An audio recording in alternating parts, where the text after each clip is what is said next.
نون league کے اعظم Nazir Tahir press conference کر رہے ہیں۔ تو اس میں ایک بیلنس ہونا چاہیے، فیصلوں پہ تنقید بھی چاہیے، اس سے کئی دفعہ اچھائی بھی نکلتی ہے، اور فیصلے پہ تنقید کرتے ہوئے اگر آپ وہ لمٹ کراس کریں گے اور جو پریزائڈنگ آفیسرز ہیں یا جو ججز ہیں اگر آپ ان کی ذات کے حوالے سے یا ان پہ شخصی حملے کریں گے تو اس کی نہ قانون اجازت دیتا ہے نہ آئین اجازت دیتا ہے۔ بہرکیف اسے سمیٹتے ہوئے یہ بات میں ضرور کروں گا کہ سپریم کورٹ آف پاکستان نے جو اس پہ سو موٹو لیا ہے اور انہوں نے بڑے کھلے دل کے ساتھ انٹرم آرڈر پاس کیے، اور انہوں نے کہا کہ یہ ہر شخص کا بنیادی آئینی حق ہے، حدود کے اندر رہ کے آپ ضرور کریں اور کسی طرح کی فوجداری کارروائی نہیں ہونی چاہیے۔ دوسرا، آج کیونکہ پچھلے 2-3 گھنٹوں سے متواتر جو آج جو چیئرمین بانی سابق چیئرمین پی ٹی آئی کو جو سزا ہوئی ہے سائفر کیس میں، اس پہ بھی بہت زیادہ ٹیلی فونز آ رہے تھے مختلف چینل سے بھی اور مختلف حلقوں سے کہ اس پہ پاکستان مسلم لیگ نون کا آپ کا رد عمل کیا ہے۔ تو دیکھیے، اس میں رد عمل کی ضرورت اس لیے نہیں ہے کہ یہ ایک قانونی معاملہ ہے۔ عمران خان نے جس طریقے سے ایک کلاسیفائڈ ڈاکومنٹ کو استعمال کیا اپنی حکومت بچانے کے لیے، اور جس طرح سے انہوں نے جو آفیشل سیکرٹ ایکٹ ہے اس کی جو متعلقہ شقیں ہیں ان کا مذاق اڑایا اور اس کی تصحیح کی، اور جس طرح سے انہوں نے اپنی حکومت کو طول دینے کے لیے پاکستان کے بین الاقوامی تعلقات کی بھی فکر نہ کی، اور اس حد تک بھی گئے کہ اس کو بنیاد بنا کے پاکستان کی منتخب قومی اسمبلی کو تحلیل کر دیا گیا ایک سو کالڈ رولنگ کے ذریعے، اور پھر یہ معاملہ عدالت عظمیٰ میں گیا۔ آپ سب نے اس کو دیکھا، اسے رپورٹ کیا، اس پہ پھر ایک مفصل فیصلہ آیا جس کے ذریعے قومی اسمبلی کی تحلیل کو غیر آئینی قرار دیا گیا۔ اور یہ جو سائفر کا معاملہ تھا یہ وہاں پہ بھی ڈسکس ہوا تھا اگر آپ کو یاد ہو، اور یہ پلی لی گئی اس وقت کی حکومت کی طرف سے کہ یہ بیرونی سازش کے نتیجے میں کیونکہ عدم اعتماد کی تحریک پیش ہوئی، اس لیے اس رولنگ کے ذریعے اس نو کانفیڈنس موشن کو ہم نے ڈسمس کر دیا۔ پھر اس کے بعد ایک انکوائری آتھورائز کی کابینہ نے، اس انکوائری میں انہیں بھرپور موقع دیا گیا جس کے جواب میں انہوں نے کبھی بھی مناسب نہ سمجھا کہ اسے سنجیدہ طور پہ اس کا دفاع کریں۔ وہ انکوائری پھر انویسٹیگیشن میں کنورٹ ہوئی، اور اسی نگران حکومت کے دور میں جو چالان تھا وہ عدالت میں آیا اور اس پہ ٹرائل شروع ہوا۔ آپ نے وہاں پہ بھی دیکھا ہوگا کہ کس طرح سے ٹرائل پروسیڈنگز کو قانون کے اندر رہتے ہوئے تو آپ کا حق ہے کہ آپ تمام قانونی آپشنز استعمال کریں۔ آپ کو اگر کوئی آرڈر پسند نہیں آتا، آپ نے اس کیس میں بھی دیکھا کہ 2 دفعہ اسلام آباد ہائی کورٹ نے وہ کیس ریمانڈ کیا کہ قانون اور آئین میں جو چیزیں، جو گارنٹیز، جو سیف گارڈز دیے گئے ہیں وہ کسی طرح سے بائی پاس نہ ہوں۔ ان کیمرہ پروسیڈنگز کی گئی قومی سلامتی کو مدنظر رکھتے ہوئے، لیکن شاید ان میں کچھ پروسیجرل ایررز تھے، وہ سارا سیٹ اسائڈ کر کے ریمانڈ بیک کیا گیا۔ دوسری سٹیج پہ پھر دوبارہ کچھ ان کی معروضات تھیں، ان کو بھی پارشلی مانا گیا اور کیس کو پھر کہا گیا کہ اثر نو کرے۔ اب اگر اس کے باوجود آپ قانون کے دائرے کو چھوڑ کر بائیکاٹس کریں، ایسے تاخیری حربے استعمال کریں جن کی قانون میں اجازت نہیں ہے، تو ظاہر ہے پھر عدالتوں کو مذاق تو نہیں بننا۔ عدالت نے پھر اپنا قانونی رستہ لینا ہوتا ہے، پھر کہتے ہیں کہ لا شیل ٹیک اٹس اون کورس۔ اس کیس میں بھی جہاں تک قانون کے ایک طالب علم کے طور پہ مجھے سمجھ آتی ہے، انہوں نے high court rules and order اور سی آر پی سی کی جو پروویژنز ہیں ان کو ایکسرسائز کرتے ہوئے بالآخر عدالت نے انہیں وکلاء فراہم کیے، اسٹیٹ کاؤنسل پرووائڈ کیے گئے، ان سے بھی فائلیں چھین کے جس طرح دیواروں پہ ماری گئیں، لیکن تمام گواہان کے بیان کیونکہ ریکارڈ ہو چکے تھے، ان پہ جرح نہیں کی جا رہی تھی، تو پھر عدالت کے پاس اور کوئی ایسی چوائس نہیں رہتی۔ آج بھی جو جتنی پروسیڈنگز آپ لوگوں کے ذریعے ہم تک پہنچی ہیں وہ یہی ہیں کہ بانی پی ٹی آئی نے ایک مفصل بیان بھی دیا ہے کافی تفصیلی، جس میں وہ بہت ساری چیزیں انہوں نے مانی بھی ہیں سائفر کا ہونا، سائفر کا گم جانا، سائفر کے کنٹینٹس کے حوالے سے، لیکن وہ اس بات پہ بھی بضد رہے کہ یہ کوئی کرمنل افینس نہیں بنتا۔ بہرکیف سزا جزا کا معاملہ جو ہے وہ عدالت اور ملزم کے درمیان ہوتا ہے، اس کے اوپر نہ کسی کو داد تحسین دینے کی ضرورت ہے، نہ کسی کو اسے شرمناک کہنے کی ضرورت ہے، کیونکہ اس کے لیے آپ کے پاس ایک فورم موجود ہے جسے ہم اپیل کا فورم کہتے ہیں۔ اور پہلے بھی اسی کیس میں اگر انٹرم آرڈرز جو ہیں وہ اپیل میں گئے اور ملزمان کے حق میں فیصلے بھی آئے، کبھی ان کے حق میں فیصلے نہیں بھی آئے، تو اس حوالے سے میں سمجھتا ہوں کہ اسے ایک پیور عدالتی معاملہ سمجھتے ہوئے کسی قسم کے رد عمل کی اس لیے ضرورت نہیں ہے کہ قانون کے مطابق کارروائی ہو اور پھر قانون کے مطابق جزا سزا ہو، تو ہمارا آئین بھی یہ کہتا ہے کہ ایسی صورت میں اس پہ سر تسلیم سرنگو کرنا چاہیے اور اپنے لیگل رائٹس جو ہیں جس کے بھی ہیں انوالوڈ اس میں آپ وہ ایکسرسائز کر لیں۔ تو اس حوالے سے جو وہ کہتے ہیں نا کہ آپ جو کرتے ہیں آپ کو ان کے کانسیکوینسز کا علم ہوتا ہے یا ہونا چاہیے، یہ کوئی ایکسکیوز نہیں ہوتا کہ آپ ایک انتہائی حساس معاملے میں انتہائی غیر سنجیدگی کا مظاہرہ کریں اور ریکلیسنس کی حد کو چھو جائیں کہ آپ اس بات کی بھی پرواہ نہ کریں کہ آپ کا یہ عمل پاکستان کے سفارتی تعلقات کو کس قدر شدید دھچکا لگائے گا، اور ہم نے پھر اس کے کانسیکوینسز دیکھے۔ بین الاقوامی اداروں نے اور بالخصوص بین الاقوامی مالیاتی اداروں نے اس کے بعد جو رویہ حکومت پاکستان اور ریاست پاکستان کے بارے میں رکھا وہ سب آپ کے سامنے ہے۔ بہرکیف ان کے پاس رائٹ آف اپیل ہے، آپ جیسا کرتے ہیں ویسے ہی آپ بھرتے ہیں۔ بہت شکریہ جی۔ اعظم صاحب یہ بتائیے گا کہ آپ نے بات کی کہ بنیادی حقوق کے حوالے سے آرٹیکل 90 اور 90A اس حوالے سے ہے، آرٹیکل 10 بھی ہے فیئر ٹرائل کا حق بھی ہے، اور اس کے ساتھ ساتھ قانون میں اس بات کی بھی گنجائش موجود ہے کہ ہر شخص لیول پلینگ فیلڈ کے تحت اپنی انتخابی مہم چلائے اور الیکشن کرے۔ کیا قانون میں اس اور آئین اس بات کی پاسداری نہیں کرتے کہ ہر شخص کو ایک آزادی سے اپنا فیئر ٹرائل بھی ہو اور انتخابی مہم بھی ہے؟ اس کے ساتھ پاکستان پیپلز پارٹی غریب مظلوم اور ضرورت مند کے تحفظ کو ایمان مانتی ہے۔ ہم نے دل کی بیماری کے لیے NICVD، اپنے بچوں کے علاج کے لیے چائلڈ لائف فاؤنڈیشن اور کڈنی کے علاج کے لیے SIUT بنایا۔ مجھے اچھی طرح یاد ہے کہ جب نیشنل اسمبلی کی تحلیل ہونے کے بعد سپریم کورٹ نے اسمبلی بحال کی، ووٹ ہوا، عدم اعتماد کامیاب ہوئی، حکومت بنی، کابینہ بن گئی، کابینہ میں یہ مطالبہ کیا گیا کہ آرٹیکل 6 لگایا جائے،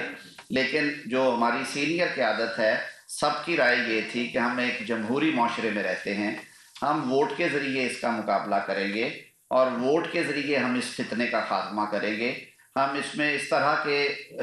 کوئی معاملات اپنے ہاتھ میں نہیں لینا چاہتے کہ کل کو کوئی وکٹم بن کے اپنے آپ کو عوام کے سامنے پیش کرے۔ آپ نے بات کی لیول پلینگ فیلڈ کی، تو اس کے لیے پاکستان تحریک انصاف عدالتوں میں گئی، انہیں ریلیف ملا، جہاں پہ نہیں بنتا تھا انہیں نہیں بھی ملا۔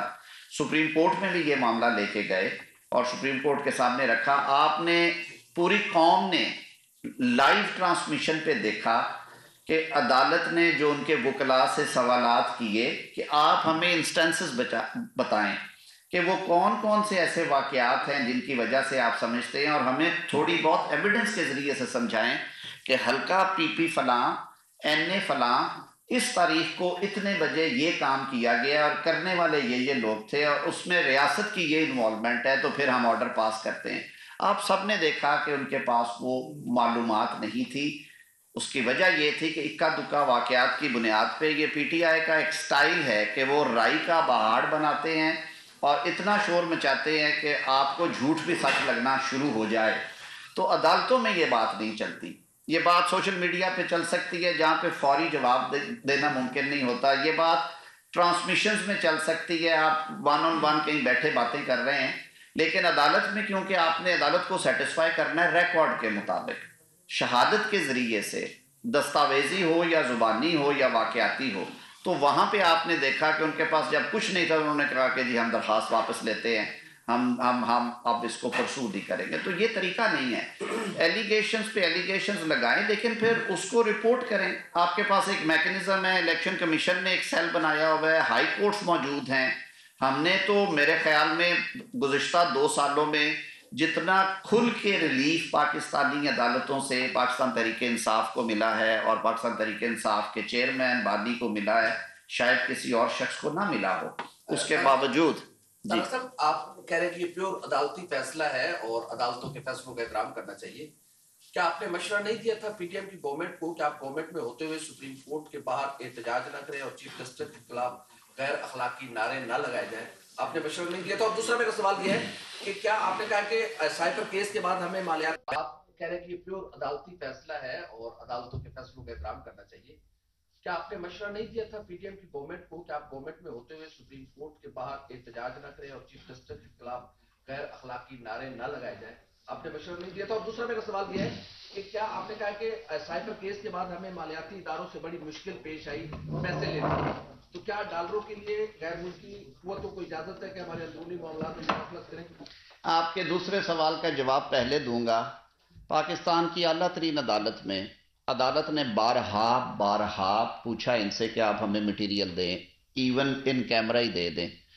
امریکی سازش کے نعرے سے زیادہ بھونڈا اور بے بنیاد نعرہ شاید آج تک کی کسی سیاسی جماعت نے لگایا ہو. اور ہمیں دکھ اور افسوس کے ساتھ یہ بات کہنا پڑتی ہے کہ آپ اپنی 1 سال کی یا 1.5 سال کی حکومت بچانے کے لیے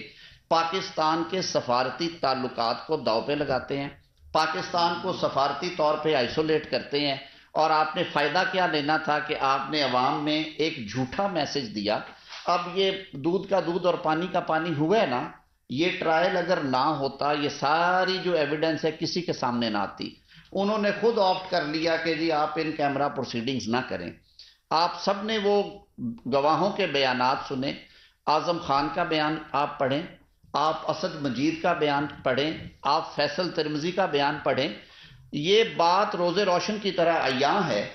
کہ اس وقت کے چیئرمین پی ٹی آئی نے یہ سارا کھیل کھیلا اور آڈیو لیکس نے تو اس کا بھانڈے ہی کھول دیا تھا, جس میں انہوں نے کہا تھا کہ کھیلنا اس کے ساتھ. بھائی اللہ تعالیٰ اس ملک کی حفاظت کرے,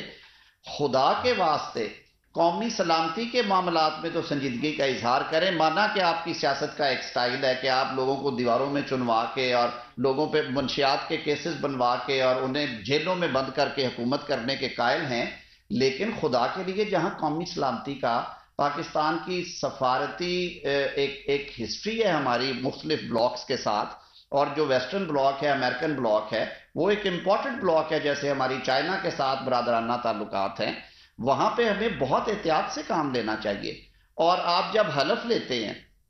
آپ روز سنتے ہیں کہ جب وزرائے اعظم کے یا صدر کے یا گورنرز کے یا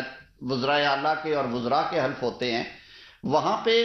آئین ہمیں پابند کرتا ہے کہ ہم اللہ کو حاضر ناظر جان کے یہ حلف لیتے ہیں کہ میں کوئی ایسی معلومات جو مجھے کار سرکار کے حوالے سے میرے تک پہنچی ہو وہ میں کسی تک نہیں پہنچاؤں گا, اور میں پاکستان کی سلامتی اور پاکستان کی. مسلم لیگ نون کے اعظم نذیر تارڑ سائفر کیس سے متعلق اپنے رد عمل کا اظہار کریں اور پریس کانفرنس کریں. دوسری جانب ڈیرہ اسماعیل خان کے بھی آپ مناظر دیکھ رہے ہیں جہاں پر پیپلز پارٹی جلسہ گاہ میں موجود ہے, اور بلاول بھٹو زرداری بھی کچھ دیر پہنچیں گے اور خطاب جیسے بلاول خطاب کریں گے وہ بھی براہ راست آپ کو دکھائیں گے. بانی پی ٹی آئی اور سابق وزیر خارجہ شاہ محمود قریشی کو سائفر کیس میں 10 سال قید بام مشقت کی سزا سنا دی گئی. خصوصی عدالت کے جج ابو الاسناد ذوالقرنین نے سابق وزیر اعظم اور سابق وزیر خارجہ کے 342 کے بیانات ریکارڈ کرنے کے بعد مختصر زبانی فیصلہ سنایا. سزا سے پہلے جب بانی P T I Shah Mahmood Qureshi کو 342 کا سوال نامہ دیا گیا تو دونوں نے کہا ہمارے وکلاء موجود نہیں, ہم کیسے بیان ریکارڈ کروائیں.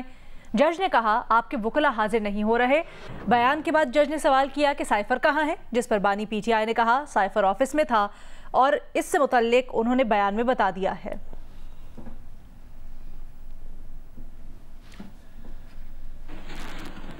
اور بانی پی ٹی آئی نے سائفر کیس میں اپنا آخری بیان ریکارڈ کراتے ہوئے کہا کہ 2 کروڑ 30 لاکھ ووٹوں سے منتخب وزیر اعظم کو نکالا گیا. حسین حقانی نے جنرل باجوہ کے کہنے پر میرے خلاف لابنگ کی. منتخب وزیر اعظم کے خلاف سازش میں جنرل باجوہ اور ڈونلڈ لو شامل تھے. بانی پی ٹی آئی کا یہ بھی کہنا تھا کہ سائفر جنرل باجوہ کی ایما پر چوری کیا گیا. ملٹری سیکرٹری نے سائفر گم ہونے کی انکوائری کے بعد کہا سائفر کا کوئی ثبوت نہیں ملا.